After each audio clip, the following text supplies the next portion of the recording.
A more open Chinese auto market and a more divided one in terms of what consumers want. Electric vehicles are a focus.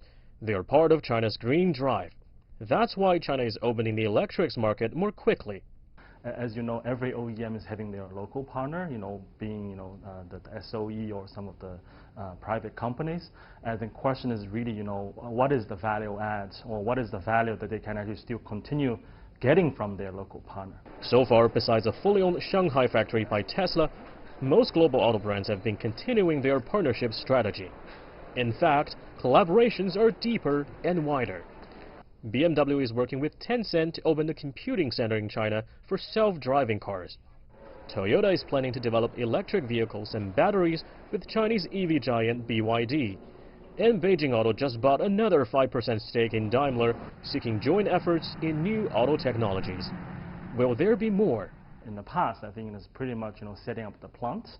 But, you're also seeing that there's more and more move for those international players to also putting their research and development center in China and, really moving part of their technology or engineering team locally, right? So I think it's probably going to be a good mix of, the very high-end technology, but also, you still want the local partners to basically getting into the manufacturing or basic operation side. Luxury car sales have stayed strong in China this year, even as overall car sales have declined. We are talking about car buyers in top cities like Beijing, Shanghai, and Guangzhou. That's where foreign brands shine. But that's not the case in much smaller cities, not even Wuhan, Chengdu, or Nanjing. We are talking about much lower tier cities that you might have never heard of.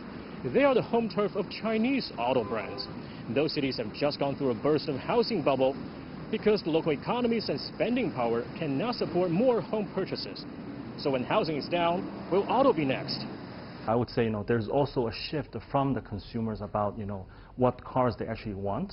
So to your point, I think, some of the OEM, if they originally focus on certain part of the market, probably do have to, prepare themselves and say how or when is the migrating path in order to really, not being falling behind, the overall trend in the market. Analysts believe that even entry-level cars can be lucrative in a weaker Chinese market, as long as those cars are geared with the right tech features. That's because they believe that Chinese car buyers are still in a trading up cycle.